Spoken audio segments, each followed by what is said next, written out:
This is my ranking of post-apocalyptic games without zombies that I've played, based purely on my personal experience. Each one is placed from masterpiece to trash, depending on how harsh the world feels, how strong the survival systems are, and how well the setting captures life after collapse. Let's get straight into the list. I Am Alive puts me in a ruined city a year after a disaster shattered the country, and my goal is to survive while searching for clues about my missing wife and daughter in Haventon. I climb damaged buildings, cross narrow ledges, manage a stamina meter, and move through dangerous areas filled with deadly dust. Food, supplies, and ammunition are scarce, so I constantly search for resources and decide when to use them. Combat lets me point a gun at enemies to intimidate them, even when bullets are limited, while encounters also involve a machete and bow. I help survivors, complete small objectives, and travel across the wrecked city through a series of survival challenges. Some ideas are interesting, but several mechanics feel awkward. Controls can be frustrating, and certain encounters lose their tension quickly. It goes in the good tier. Death Stranding places me in a fractured America where I play as Sam Porter Bridges, a courier tasked with reconnecting isolated settlements after a catastrophic event changed the world. I carry cargo across vast landscapes, balance heavy loads, manage equipment, and plan routes through mountains, rivers, and dangerous weather. Travel is the heart of the experience, with every delivery requiring preparation, resource management, and careful movement across rough terrain. As I expand the chiral network, I unlock new tools, vehicles, structures, and upgrades that make long journeys easier. The story follows mysterious supernatural events, strange creatures called BTs, and a mission tied to Amelie, while a memorable cast supports the journey. Building roads and helping other players added another layer of progression. This stands at the very top in my masterpiece tier without much hesitation indeed. Forever Skies drops me onto a ruined Earth covered by toxic dust, where I must survive while searching for a cure to a deadly virus threatening humanity. After escaping the remains of a skyscraper, I take control of a small airship that becomes both my transport and flying base.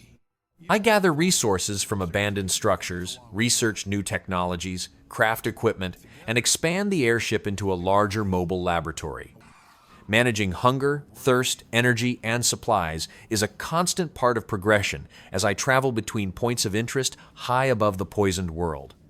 The story gradually reveals more about the virus, humanity's fate, and the secrets hidden beneath the dust layer. Despite some rough mechanics and repetitive locations, I still place it in the great tier. The Long Dark places me in the frozen wilderness of northern Canada after a disaster shuts down modern technology, leaving me to survive against nature with very few resources. I explore abandoned buildings, search bodies and containers for supplies, gather firewood, hunt animals, and manage hunger, thirst, fatigue, and body temperature. Every trip into the wilderness carries risk because blizzards, wildlife, thin ice, and limited daylight can quickly end a run. The survival systems are deep, with crafting, cooking, medicine, and resource management all playing important roles. Story mode follows a bush pilot trying to survive after a crash, while survival mode lets me create my own journey across large interconnected regions. The atmosphere, exploration, and survival mechanics kept me invested for countless hours. It comfortably secures a place in my excellent tier. Horizon Zero Dawn and Horizon Forbidden West put me in the role of Aloy, a hunter exploring a distant future where tribal societies survive among massive machine creatures. I track machines across forests, deserts, mountains, and ruined cities while using bows, traps, elemental weapons, stealth, and precise shots to target weak points. Each machine behaves differently, turning combat into a mix of planning, movement, and quick reactions. As I progress, I unlock new gear, skills, mounts, and tools that open more ways to explore and fight. The story slowly uncovers the truth behind humanity's collapse, ancient technology, and Aloy's connection to the past. Forbidden West expands everything with larger regions, stronger side quests, deeper character interactions, and more combat options. Both adventures delivered an experience that easily earns a spot in my excellent tier. Pacific Drive puts me behind the wheel of a strange station wagon trapped inside the Olympic exclusion zone, a dangerous region filled with supernatural anomalies, hostile weather, and mysterious phenomena. My main goal is to survive repeated expeditions into the zone, gather resources, and uncover the truth behind the disaster that transformed the area.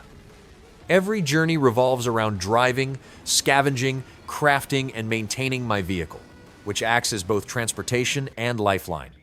I search abandoned locations for materials, repair damaged parts, install upgrades, and gradually turn the car into a machine capable of handling tougher regions. Escaping each run becomes a tense race as storms close in and hazards spread across the landscape. The atmosphere, vehicle progression, exploration, and unique survival mechanics make this an easy choice for my great tier. Mad Max drops me into a brutal wasteland where survival depends on scavenging resources, upgrading vehicles, and fighting rival gangs across a massive open world. I travel through deserts, ruins, strongholds, and dangerous territories while building the Magnum Opus, a customizable combat vehicle that becomes the center of progression. Exploration constantly rewards me with new locations, upgrade materials, collectibles, side activities, and enemy camps to clear. Vehicle upgrades improve speed, armor, weapons, and durability, while character progression unlocks new combat and survival abilities. Most of my time is spent driving across the wasteland, completing objectives, gathering scrap, and reducing enemy influence across different regions. The setting captures the atmosphere of a collapsing world, and discovering new places always felt rewarding. This one drives straight into my excellent tier. Tom Clancy's The Division unfolds across a devastated New York City where a deadly outbreak has shattered public order and left rival factions battling for control. As an agent of the Division, I move through a detailed urban environment, completing missions, securing districts, and restoring critical services across Manhattan. Combat revolves around cover-based shooting, teamwork, abilities, and character builds that improve through weapons, armor, and skill upgrades. I spend much of the game collecting loot, customizing my loadout, and tackling increasingly difficult enemies while progressing through story missions and side activities. The Dark Zone adds extra tension by mixing hostile factions with unpredictable encounters involving other players and valuable gear. The combination of tactical firefights, progression systems, and post-pandemic atmosphere earns this game a place in my great tier. Those are my picks for post-apocalyptic games without zombies. Let me know which one you'd rank highest. Thanks for watching.